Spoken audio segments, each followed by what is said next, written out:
Wagering, it involves handicapping. It involves how to structure bets. You know, those two things really have to work together. That is one of the most fun mind games that so many tens of thousands enjoy every day, and we'd like to share more with you. Nelson Clemmens and AmWager present Papo's Post Parade. Handicapper Papo Morales tips the odds in your favor.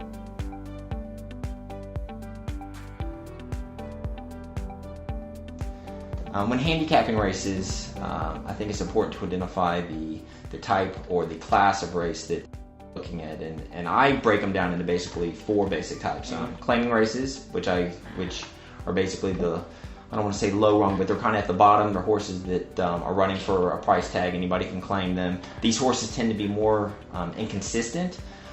Their performances are harder to predict than some other horses, and those are claiming races. A second type of race is a juvenile race or a 2-year-old race. And when handicapping those races, there's two things that I look at to identify the most likely winner. One is pedigree. Some horses that, they come from, they're precocious 2-year-olds, meaning that their sire or their dam tends to, and the word that they use is throw, tends to throw babies that fire first time out, that are live horses as a 2-year-old. And some trainers are really good at having their 2-year-olds win first time out. And I think it's important that you look at the trainer statistics, especially in 2-year-old races. So 2-year-old races, I would say, you need to pay attention to pedigree and also trainer, and know what the trainer's intent is. If it's a trainer that has his 2-year-olds primed and ready to run first time out, you can see that. You can see that in the past performances. This is a statistic that's put out there, and that's how you can gain an advantage in 2-year-old races. The third type of races are allowance races. These are horses that are working their way up. They either have good pedigree, so they don't really belong in the claimers, but they haven't yet proven themselves on the track, so they're not at the stakes quality yet. So these are allowance horses. These horses do tend to run to form, but they're just not quite good enough yet, or they haven't made it up all the way to what they call a stakes quality animal. And then the last race that I'll talk about, and the races that I focus on in particular in my daily handicapping, are stakes races. These are our premier athletes on the track. Their form is very good.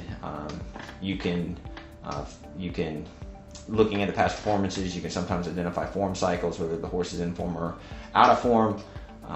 And these horses just tend to be more consistent on an everyday basis. So it's usually easier to predict how the horse is going to run based on their past performances or based on their workouts in the morning. So those are the four different types of races that you'll be looking at on a daily basis, and these races will be on any card on a Saturday. You're not going to have a card unless it's like a Breeders' Cup weekend or something where all the races are stakes races. You're going to have claiming races mixed in, you're going to have 2-year-old races mixed in, you're going to have allowance races, and then you're going to have your stakes races. And that's why it's difficult and challenging to play those multi-race bets, like the pick 4s, pick 5s, and pick 6s, because they're going to have these different types of races dispersed throughout the entire card. So when you're handicapping these races, just remember to identify the class of the animal that you're handicapping, and go into your handicapping mindset knowing that the claiming horses are not as consistent as some of the other horses,